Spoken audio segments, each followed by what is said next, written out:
അദ്ധ്യായം 5 എസ്തേർ മനുഷ്യപ്രവൃത്തിയിൽ വെളിപ്പെടുന്ന ദൈവകരം. ചോദ്യങ്ങളും ഉത്തരങ്ങളും പാർട്ട് 2. Question number 27. എസ്തേറിൻ്റെ പുസ്തകം അതീവ ശക്തമായി പകർന്നു തരുന്ന സന്ദേശം എന്ത്? ഉത്തരം: ദൈവജനത്തിന് അന്യോന്യമുണ്ടാവേണ്ട കരുതലും ധാർമ്മിക ബാധ്യതയും. Question number 28.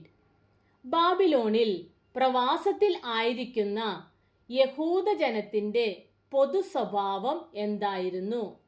ഉത്തരം: പരസ്പരമുള്ള കരുതൽ. Question number 29. ബാബിലോണിലെ ചുമതലകൾ നിറവേറ്റുമ്പോഴും പ്രവാസത്തിൽ ആയിരിക്കുന്ന യഹൂദരെ ഭരിച്ചിരുന്ന അവബോധം എന്തായിരുന്നു? ഉത്തരം: ദൈവത്തിൻ്റെ സ്വന്തം ജനം എന്ന അവബോധം. Question number 30. ബാബിലോണിൽ പ്രവാസത്തിൽ ആയിരിക്കുന്ന യഹൂദജനത്തിൻ്റെ സമ്പത്ത് എന്തായിരുന്നു? ഉത്തരം: തങ്ങളുടെ ഉദ്ധാരകനും രക്ഷിതാവുമായ ദൈവത്തെക്കുറിച്ചുള്ള ബോധ്യവും സ്വന്തം പാരമ്പര്യങ്ങളിൽ അടിയുറച്ച ജീവിതശൈലിയും അവരുടെ സമ്പത്ത് ആയിരുന്നു. Question number 31. യഹൂദജനത്തെ മുഴുവനായും കരുതുവാനും അവരുടെ ക്ഷേമം ഉറപ്പിക്കുവാനും ബദ്ധശ്രദ്ധനായിരുന്നത് ആര്? ഉത്തരം: മൊർദെഖായി. Question number 32. യഹൂദന്മാരുടെ ശത്രു ആര്? ഉത്തരം: ഹാമാൻ. Question number 33. രാജ്ഞിയായി തീർന്ന എസ്തേറിൻ്റെ ഉള്ളിൽ പ്രതികൂലതകളെ തൃണവൽഗണിച്ച് രാജസന്നിധിയിലെത്തി സ്വന്തം ജനത്തിൻ്റെ ക്ഷേമം ഉറപ്പാക്കുന്നതിനുള്ള ധൈര്യം ഉറപ്പിച്ചത് ആരുടെ വാക്കുകളായിരുന്നു? ഉത്തരം: മൊർദെഖായിയുടെ വാക്കുകൾ. Question number 34. മൊർദെഖായിയുടെ വാക്കുകളിലൂടെ എന്തിനു വേണ്ടിയുള്ള ധൈര്യമാണ് എസ്തേർ രാജ്ഞിയിൽ ഉറപ്പിച്ചത്? ഉത്തരം: രാജ്ഞിയായി തീർന്ന എസ്തേറിൻ്റെ ഉള്ളിൽ പ്രതികൂലതകളെ തൃണവൽഗണിച്ച് രാജസന്നിധിയിലെത്തി സ്വന്തം ജനത്തിൻ്റെ ക്ഷേമം ഉറപ്പാക്കുന്നതിനുള്ള ധൈര്യം. Question number 35. എസ്തേറിൻ്റെ ഉള്ളിൽ പ്രതികൂലതകളെ തൃണവൽഗണിച്ച് രാജസന്നിധിയിലെത്തി സ്വന്തം ജനത്തിൻ്റെ ക്ഷേമം ഉറപ്പാക്കുന്നതിനുള്ള ധൈര്യം മൊർദെഖായി ഉറപ്പിച്ചതായി കാണുന്ന വേദഭാഗം ഏത്? ഉത്തരം: എസ്തേർ ചാപ്റ്റർ 4 വേഴ്സ് 14. നീ ഈ സമയത്ത് മിണ്ടാതിരുന്നാൽ യഹൂദന്മാർക്ക് മറ്റൊരു സ്ഥലത്ത് നിന്ന് ഉദ്ധാരണവും രക്ഷയും ഉണ്ടാകും. എന്നാൽ നീയും നിന്റെ പിതൃഭവനവും നശിച്ചു പോകും. ഇങ്ങനെയുള്ളൊരു കാലത്തിനായിട്ടല്ലയോ നീ രാജസ്ഥാനത്ത് വന്നിരിക്കുന്നത്? ആർക്ക് അറിയാം? Question number 36.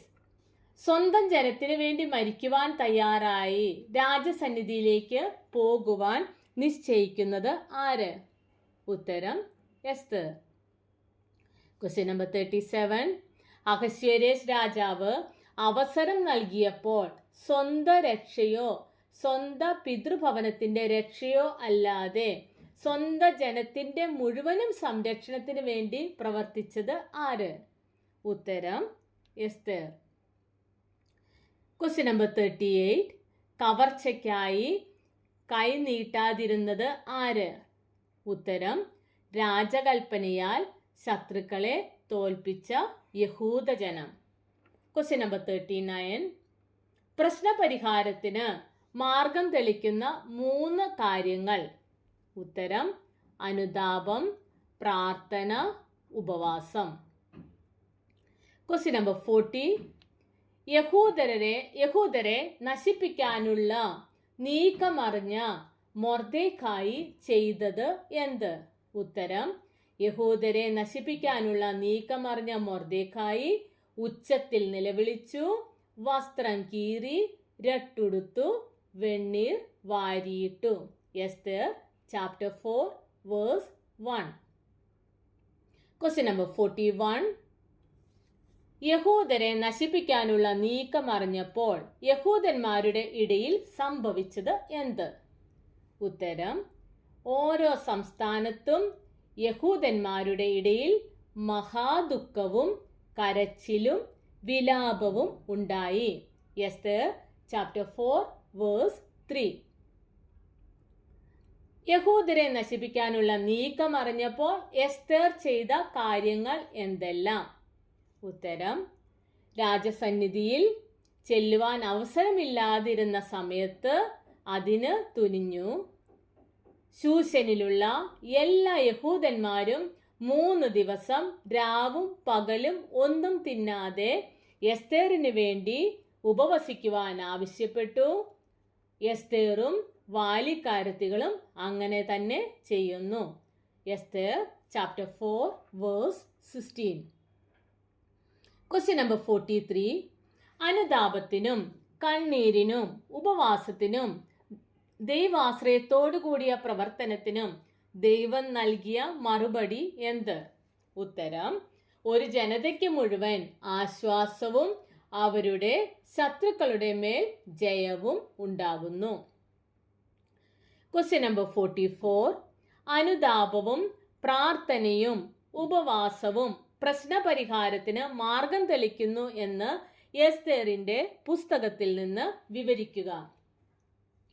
ഉത്തരം: ബാബിലോണിൽ യഹൂദർ നേരിടേണ്ടി വന്ന പ്രതിസന്ധികൾ അനവധിയാണ്. സ്വന്തം രാജ്യവും ദൈവാലയവും നഷ്ടമായി പ്രവാസത്തിൽ കഴിയേണ്ടി വന്ന ജനതയാണ് അവർ. രാജമഹത്വവും പ്രതാപവും വളരെ വലുതാണ്. ഒറ്റയ്ക്കോ കൂട്ടായോ നേരിടുക എന്നത് ചിന്തിക്കാൻ പോലും കഴിയുകയില്ല. സ്വന്തം ജനത്തിനു വേണ്ടി സംസാരിക്കാൻ എസ്തേറിന് പോലും രാജസന്നിധിയിൽ എത്തുവാൻ അവസരമില്ല, അനുവാദവുമില്ല. തികഞ്ഞ അനുതാപവും പ്രാർത്ഥനയും ഉപവാസവുമാണ് പ്രതിസന്ധികൾക്ക് പരിഹാരമാർഗം തെളിച്ചത്.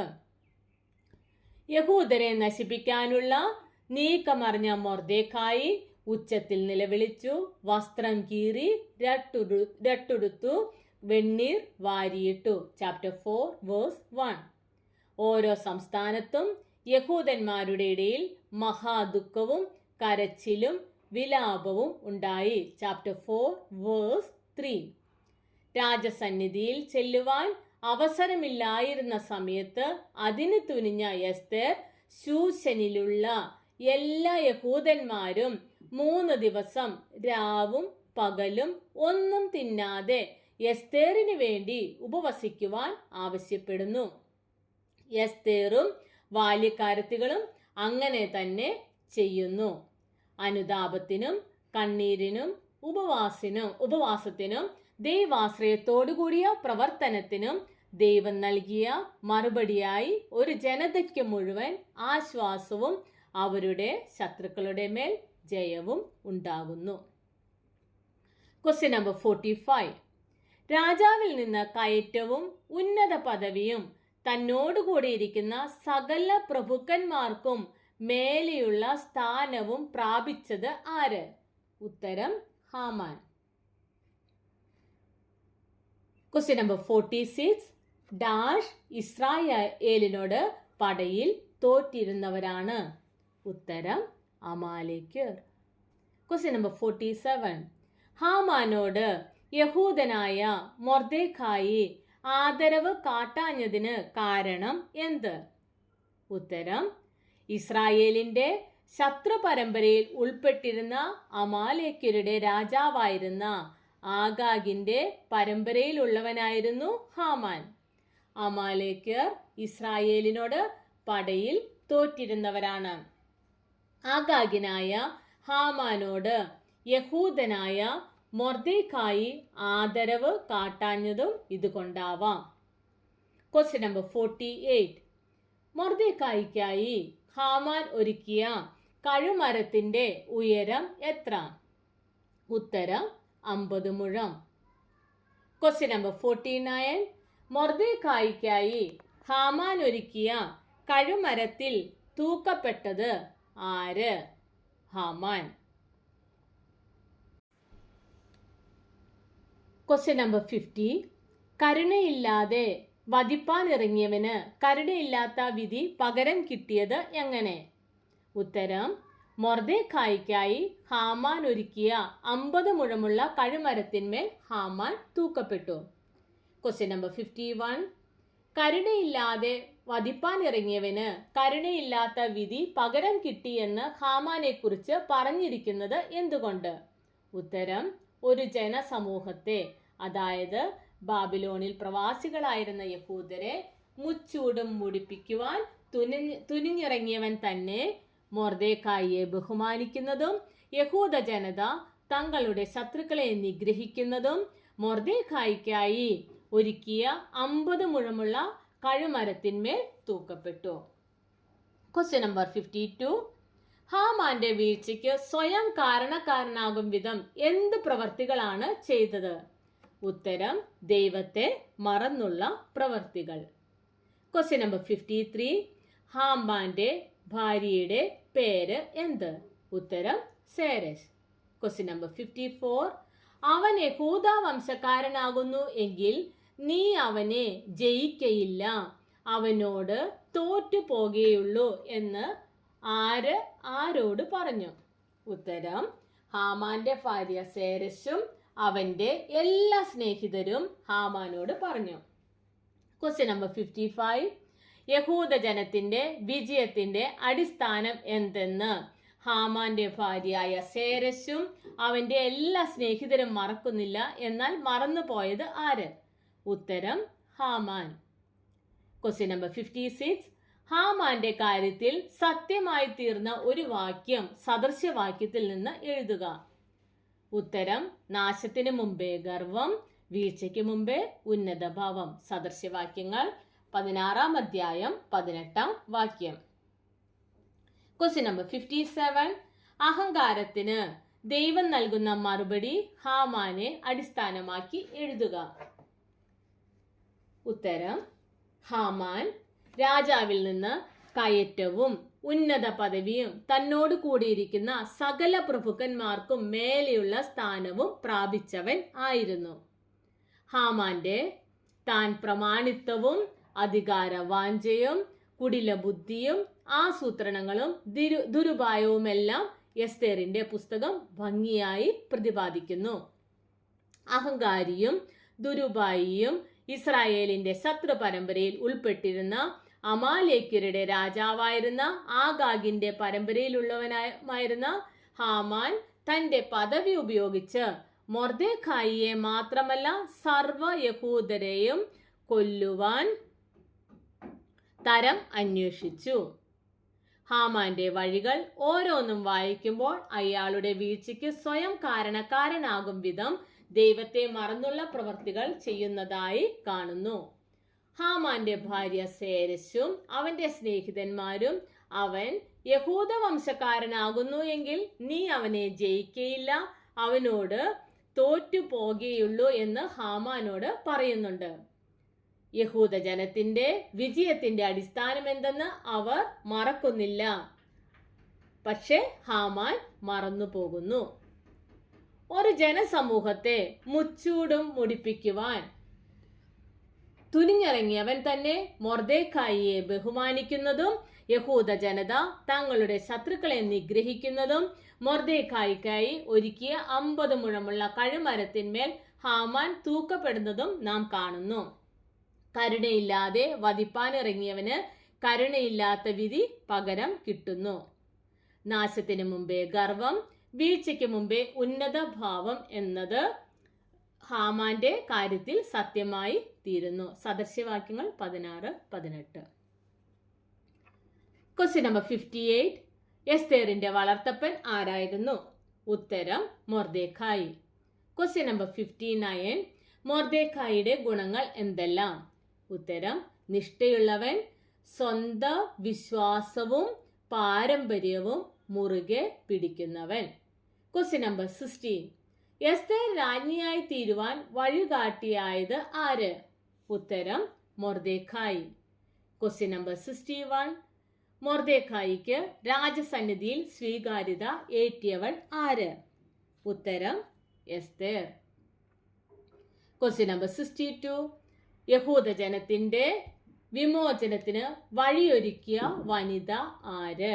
ഉത്തരം എസ്തേർ. Question number 63. ദൈവം എസ്തേറിനെ നിയോഗിച്ചത് എന്തിനു വേണ്ടിയാണ്? ഉത്തരം ദൈവനിശ്ചയവും നീതിയും വിമോചനവും ഭീതിയിൽ നിന്നും മോചനവും നടത്തുവാൻ ദൈവം എസ്തേറിനെ നിയോഗിച്ചു. Question number 64. എസ്തേറിന്റെ പുസ്തകം നൽകുന്ന കാഴ്ച എന്ത്? ഉത്തരം പുരുഷന്മാർക്ക് പ്രാമാണ്യം ഉണ്ടായിരുന്ന സമൂഹത്തിൽ ഒരു വനിത തൻ്റെ ചുമതല വിവേകത്തോടും ദൈവാശ്രയത്തോടും കൂടെ നിറവേറ്റുന്ന കാഴ്ചയാണ് ഈ പുസ്തകം നമുക്ക് നൽകുന്നത്. Question number 65. വിമോചനത്തിനായി നിയോഗിക്കപ്പെടുന്ന വനിതയായ എസ്തേറിനെ കുറിച്ച് വിവരിക്കുക. ഉത്തരം നിഷ്ഠയുള്ളവനും സ്വന്തം വിശ്വാസവും പാരമ്പര്യവും മുറുകെ പിടിക്കുന്നവനുമായ മൊർദെഖായി ആയിരുന്നു എസ്തേറിന്റെ വളർത്തപ്പൻ. അവൾ രാജ്ഞിയായി തീരുവാൻ വഴികാട്ടിയായത് മൊർദെഖായി തന്നെ. അനുസരണ, മിതത്വം, സ്വന്തം ജനത്തെക്കുറിച്ചുള്ള എരിവ് എന്നിവയെല്ലാം അവളിലുണ്ട്. അവൾ രൂപവതിയും സുമുഖിയും ആയിരുന്നു. സ്വജീവനേക്കാൾ ഉപരി യഹൂദ ജനത്തെ സ്നേഹിച്ചവൾ, അനുവാദമില്ലാഞ്ഞിട്ടും രാജസന്നിധിയിൽ ചെന്നവൾ, തീവ്രമായ ഉപവാസത്താൽ ബലം നേടിയവൾ, മൊർദെഖായിക്ക് രാജസന്നിധിയിൽ സ്വീകാര്യത ഏറ്റിയവൾ, യഹൂദ ജനത്തിന് സ്വന്തം വിവേകത്താൽ സംരക്ഷണമൊരുക്കിയവൾ, അവരുടെ വിമോചനത്തിന് വഴിയൊരുക്കിയവൾ, വലിയ ചുമതലകൾ ഉചിതമായി നിറവേറ്റുന്ന വനിതയാണവൾ, ദൈവനിശ്ചയവും നീതിയും വിമോചനവും ഭീതിയിൽ നിന്ന് മോചനവും നടത്തുവാൻ ദൈവം ഒരു വനിതയെ നിയോഗിക്കുകയാണ്. പുരുഷന്മാർക്ക് പ്രാമാണ്യമുണ്ടായിരുന്ന സമൂഹത്തിൽ ഒരു വനിത തൻ്റെ ചുമതല വിവേകത്തോടും ദൈവാശ്രയത്തോടും കൂടെ നിറവേറ്റുന്ന കാഴ്ചയാണ് ഈ പുസ്തകം നമുക്ക് നൽകുന്നത്. Thank you.